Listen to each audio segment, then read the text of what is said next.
Continuing now with Dave Barry's Class Clown, The Memoirs of a Professional Wise Ass. Left off at the end of the last session in the middle of chapter 5, My Readers. Continuing with that chapter now.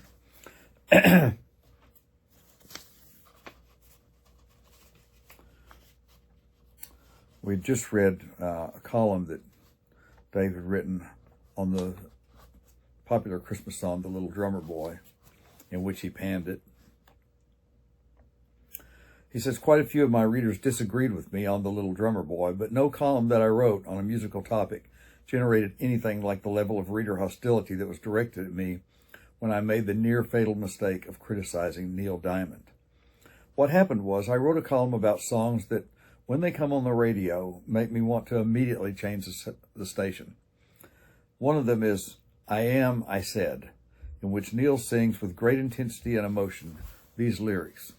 I am, I said, to no one there, and no one heard at all, not even the chair. Here's what I said in my column. Is Neil telling us he's surprised that the chair didn't hear him? Maybe he expected the chair to say, whoa, I heard that. My guess is that Neil was really desperate to come up with something to rhyme with there, and he had already rejected So I Ate a Pear, like Smokey the Bear, and there were nits in my hair. Please note that I was not attacking Neil Diamond's entire, I don't even know how to pronounce this, oeuvre, O-E-U-V-R-E, and I don't even know what that means. I assume it means his entire repertoire, I don't know. I think he's a very talented songwriter. I like many of his songs. I was merely pointing out that this one particular lyric is bad. Well, this criticism did not sit well with the large Neil Diamond fan community, which feels about Neil the way devout Christians feel about Jesus, only more passionately. I got many, many irate letters from these fans making the following points. 1. You, Mr. Barry, are an idiot. 2. For your information, Neil Diamond is a genius, all caps. 3. He has written many, all caps, brilliant songs. 4. Cracklin' Rosie, for example. 5. Also Sweet Caroline. 6. How many great songs have you, all caps, written, Mr. Barry? 7. None, all caps, because you have no talent, all caps, which is why you are, all caps, jealous of Neil Diamond. 8. What about Song Sung Blue? 9. All caps, the whole thing. What about Heartlight? And 10. All caps. You stupid idiot. And so on. My inbox was a seething pile of rage. Needless to say, I felt terrible. No, I'm joking again. I felt pretty good. You are no doubt familiar with the saying, when life hands you lemons, make lemonade. The humor columnist version of that saying is, when readers send you hate mail, they are writing your next column for you. So I wrote a column about the Neil Diamond fans' reaction to my criticism. This new column generated an even bigger reaction than the first one. There were more letters from Neil Diamond fans, but there were also letters from people who agreed with me about the auditory capabilities of his chair. And many more people wanted to express their hatred, sometimes in vivid language, for other songs such as Bobby Goldsborough's Honey, which I honestly think would lose to Hitler in a popularity contest. I had hit a nerve. My readers were deeply passionate about this issue. So in my next column, I announced a bad song survey. It got a massive response, thousands of cards and letters. I ended up writing a book about it. And footnote says the book is Dave Barry's Book of Bad Songs. It's out of print, which is probably a good thing because it causes brain worms. The top 3 most hated songs in the survey were 1, MacArthur Park. I love MacArthur Park. Joanna and I heard Jimmy Webb, the composer, play and sing it in a concert at OBU, one of our very early dates. I love MacArthur Park. It's a beautiful song. Yeah, it doesn't make the lyrics may not make a lot of sense, but it's a beautiful song. 2, Yummy, yummy, yummy, I got love in my tummy. And 3, You're having my baby. Of course, the survey was done in 1992. Since then, many more songs have been recorded, and almost all of them suck.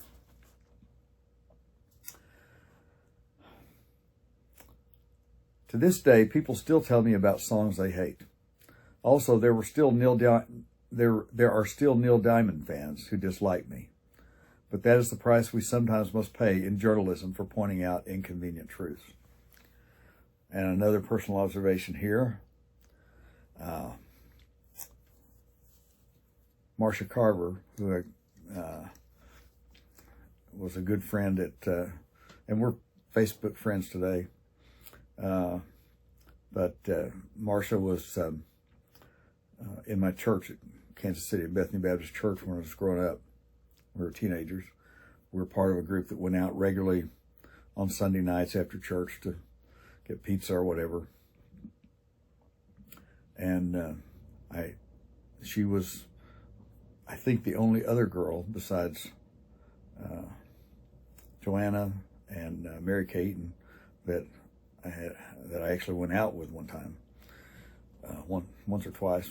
We had a date, and I remember she couldn't stop talking about two people. She was a fan of 2 people. One was Archie Manning, who was then quarterback at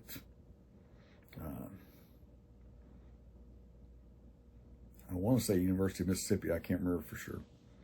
Of course, his son Peyton and Eli went on to great fame as well. But she was a big fan of Archie Manning, who was in college at the time, college quarterback. And she was a big fan of Neil Diamond. Couldn't stop talking about Neil Diamond. This was around 1970, 71, 72, around there somewhere. Anyway, he says, there are still Neil Diamond fans who dislike me, and I'm sure Marcia would be among them. But that is the price we sometimes must pay in journalism for pointing out inconvenient truths. Another time, I managed to piss off the entire state of North Dakota. What happened was, while scavenging through the newspaper, I came across an article stating that some officials in North Dakota, looking to improve their state's image, were talking about changing its name from North Dakota to just Dakota. I wrote a column making fun of them, saying in part, they don't like the word North, which connotes a certain northiness, a certain Northness. In the words of North Dakota's former governor, Ed Schaefer, quote, people have such an instant thing about how North Dakota is cold and snowy and flat. We should heed the words of the former governor, and not just because the letters in Ed Schaefer can be rearranged to spell shed farce. The truth is that when we think about North Dakota, which is not often, we picture it as having the same year-round climate as Uranus. In contrast, South Dakota is universally believed to be a tropical paradise with palm trees swaying on surf-kissed beaches. Millions of tourists lured by the word South flock to South Dakota every winter, often wearing nothing but skimpy bathing suits. Within hours, most of them die and become covered with snow, not to be found until spring, when they cause a major headache for South Dakota's farmers by clogging up the cultivating machines. South Dakota put a giant fence around the whole state to keep these tourists out, and still they keep coming. That's how powerful a name can be. So changing names is a sound idea, an idea based on the scientific principle that underlies the field of marketing, which is people are stupid. My column also made fun of a North Dakota city that was trying to improve its image. Are you familiar with here's the excerpt from the column. Are you familiar with Grand Forks, North Dakota? No? It's located just west of East Grand Forks, Minnesota. According to a letter I received from a Grand Forks resident who asked to remain nameless, quote, I have to live here, he wrote. These cities decided they needed to improve their image, and the result was, get ready, the Grand Cities. The Grand Cities, needless to say, have a website, grandcities.net, where you can read sentences about the Grand Cities written in marketing speak, which is sort of like English, except that it doesn't actually mean anything. Here's an actual quote. It's the intersection of earth and sky. It's a glimpse of what lies ahead. It's hope, anticipation, and curiosity reaching out to you in mysterious ways. timeless, endless, always enriching your soul, here where the earth meets the sky, the grand cities of Grand Forks, North Dakota, and East Grand Forks, Minnesota. End quote. Doesn't that just make you want to cancel that trip to Paris or Rome and head for the grand cities? As a resident of Florida, quote, where the earth meets the water and forms mud, end quote, I am definitely planning to go to Dakota. I want to know what they're smoking up there. By the way, I missed a footnote there on where he said that the letters in Ed Schaefer can be arranged to spell shed farce. Footnote says, I love anagrams. Sue me.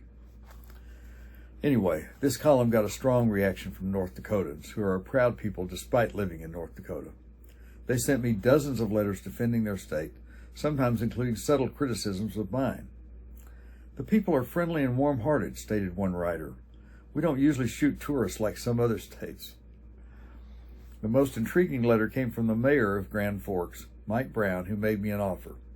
If I visited his city, they would name a sewage lifting station after me. This is an honor that is bestowed upon very few journalists. To my knowledge, there is no sewage lifting station anywhere named after either Woodward or Bernstein. So I flew to Grand Forks in January, arriving on a Tuesday night when the temperature was minus 400 degrees, and that was inside the terminal. All kidding aside, it was very cold. But the North Dakotans gave me a warm welcome and invited me to participate in a number of traditional North Dakota wintertime activities, such as driving around for a while and then parking, which was convenient even in downtown Grand Forks because of the numerous available spaces. I also went ice fishing, a popular winter sport, although sport probably should be in quotation marks. Here's what I wrote about it. The idea behind ice fishing is that the northern winter, which typically lasts 43 months, eventually starts to make a guy feel cooped up inside his house. So he goes out to the great outdoors, drills a hole in a frozen body of water, drops in a line, and then coops himself up inside a tiny structure called a fish house with a heater and some fishing buddies and some cigars and some adult beverages and maybe a TV with a satellite dish. It's basically the same thing as drilling a hole in the floor of your recreation room, the difference being that in your recreation room, you'd have a better chance of catching a fish. I started my ice fishing trip at the Cabela's Outdoor Supply Store, which is close to the biggest thing in East Grand Forks, and which has huge tanks inside with fish swimming around. There I met a guy named Steve Gander who had 2 snowmobiles running outside in the sub-zero cold. We hopped on and drove them at a high rate of speed right through the East Grand Forks traffic. By the East Grand Forks traffic, I mean a car. We snowmobiled down to the Red River, which divides East Grand Forks from Grand Forks, and which gets its name from the fact that the water is brown. There we met Cabela's employee Matt Gendorf, who had drilled some holes in the ice. Matt dropped a fishing line into a hole, and within just 15 minutes, talk about beginner's luck, nothing happened. Nothing ever happens in ice fishing because, this is my theory, there are no fish under the ice. Fish are not rocket scientists, but they are smart enough to spend the winter someplace warm, like Arizona. The only fish anywhere near me and Matt were the ones in the tanks at Cabela's. They were probably looking out the window at us thinking, what a pair of morons. True fact. Every January, the Grand Cities hold a day-long ice fishing tournament called the Frosty Bobber. The first year it was held, the total number of fish caught was 0. The second year, one person actually did catch something. It was a salamander. So Matt and I sat there fishing until our body temperatures had dropped to about 55 degrees. Fortunately, Steve had brought along a traditional beverage called schnapps, which can be used in a pinch to fuel your snowmobile. The people of the Grand Cities also honored me with, that's the end of the column. The people of the Grand Cities also honored me with a potluck supper in the Sacred Heart School Gymnasium, to which every family brought one of the 3 fundamental potluck food substances. 1, a hot dish. 1 word, not 2, hot dish, which is a dish that is hot. 2, a Jell-O salad, which is Jell-O with some other kind of food, fruits, vegetables, marshmallows, Peking duck suspended inside it. 3, bars, which are handheld rectangular dessert modules, usually made with Rice Krispies. The potluck supper was nice, but the highlight of my visit was the official ceremony in which the sewage lifting station, footnote says, I frankly don't know why they lift their sewage. I personally would leave it down there. Anyway, the official ceremony in which the sewage lifting station was named after me. It was very cold, but a crowd of maybe 75 people turned out. I was driven there in a limousine, and Mayor Brown made a nice speech in which he compared my work to the production of human excrement. Then they had me tear down a piece of paper taped to the side of the building, revealing a plaque that read in large letters, Dave Barry, Lift Station Number 16. As I later wrote, words cannot convey what it feels like to look at a building with your name on it, a building capable of pumping 450,000 gallons of untreated sewage per day, and hear the unmistakable whoop, whoop, whoop of North Dakotans enthusiastically applauding with heavy gloves. So I have fond memories of North Dakota, although I do not plan to go back there, and if I ever do, it will be during summer, which runs from August 17th through 18th. But my point is, I believe the North Dakotans no longer have a beef with me. I'm not so sure about the people of Indiana. I got into trouble with them when I wrote a column about which of the 50 United States is the stupidest. This column was based on a press release from a company that had ranked the states according to intelligence. For the record, I did not say that Indiana was the stupidest state. In fact, I objected to the fact that my state, Florida, was ranked only 47th in intelligence. I argued that Florida deserved to be last. From his column. The three states ranked as stupider than Florida were Mississippi, Louisiana, and New Mexico. Granted, these are not gifted states, but stupider than the state that still does not really know who it voted for in the 2000 presidential election, stupider than the state that will issue a driver's license to anybody, including people who steer by leaning out the car window and tapping their canes on the roadway. Don't make me laugh. I then got into a general discussion of stupid things that states do, such as naming official state crustaceans. I touched briefly upon state nicknames, which is how Indiana came up. For nickname stupidity, no state challenges Indiana, which proudly calls itself the Hoosier State, even though nobody has a clue what Hoosier means. It could be a Native American word meaning has sex with caribou. That was all I said about Indiana, 2 sentences. But I got a lot of letters from Indiana people taking issue with me about the meaning of their nickname. My favorite was from a man who blew my theory completely out of the water by pointing out that Indiana has no caribou. Most of the letters, dozens and dozens of them, stated that I was an idiot for claiming that nobody knows what Hoosier means. These letters then went on to give me the correct explanation of Hoosier, which everybody has always agreed on, which turned out to be dozens and dozens of different explanations. Really, I wrote a column listing some of them. There were plenty more. Here's a excerpt from his column. Hoosier is a word meaning Highlander or hill dweller. Hoosier is a word referring to anything large of its kind. Hoosier comes from when somebody would knock on a cabin door and Indiana people would say, "Who's there?" Hoosier comes from when Indiana people would stand on the riverbank and shout to people on boats, "Who is ya?" Hoosier comes from when Indiana families would hold big reunions and the mothers referring to the children would ask each other, "Who's yours?" Hoosier comes from the aftermath of knife fights in Indiana taverns when somebody would pick up a lump of flesh and say, "Whose ear?" I concluded the column thusly. So, when you hear people refer to themselves as Hoosiers, you'll know exactly what they're referring to. An inquisitive, one-eared, hill-dwelling Ohio River contractor, large for his kind, who has a lot of trouble with pronunciation, but does not have sex with caribou. Who wouldn't be proud? That column generated still more mail from unhappy Indianans, but I didn't write about them because of the danger that they might invite me to Indiana, and put my name on a large aromatic piece of infrastructure. A man can handle only so many honors. The Hoosier letters, especially the one about the caribou, fell into a category of mail I got a lot of. Gotcha letters from readers who believed they had caught me in an error. The tone of these letters was, "Perhaps, Mr. Barry, before you write your newspaper column, you should do some research because the light bulb was not invented by Abraham Lincoln." No matter what wildly inaccurate statement I put in a column, no matter how obvious I thought it was that I was joking, people would be offended and take it upon themselves to set me straight.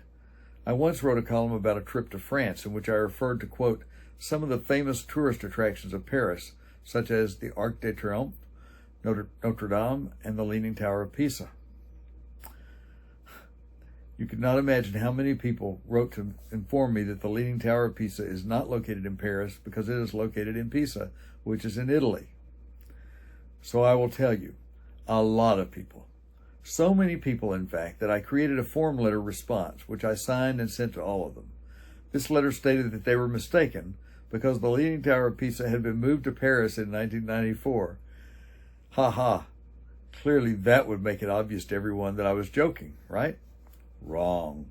A woman in Kansas wrote an indignant reply to my form letter stating, I still don't believe the real original Leaning Tower of Pisa was or ever will be moved to Paris. First, I think Pisa, Italy would never allow such a thing to happen. To move the Pisa, Italy real Tower of Pisa would require a cost that would be prohibitive. I asked a travel agency if they had heard about the tower having been moved. Of course they hadn't. That's right. She asked a travel agency. She got me. I loved readers like her. And may I stop to make a personal observation that Joanna and I traveled on our trip to Italy. We traveled to Pisa with our tour group and have pictures of both of us holding up the Leaning Tower of Pisa. Keep it from falling. A column that always generated gotcha letters was when I wrote as Mr. Language Person. This is a persona I invented who presented himself as the world's foremost expert on grammar, punctuation, and writing in general. You know what? I just realized we've topped the 20-minute mark. So I'm going to stop here, and we'll take up again with in the middle of chapter 5, right? Anyway, the chapter called My Reader. Yeah, chapter 5, My Readers. We'll take up again in the middle of this chapter, and back to telling the story of Mr. Language Person in our next session. Thank you for watching.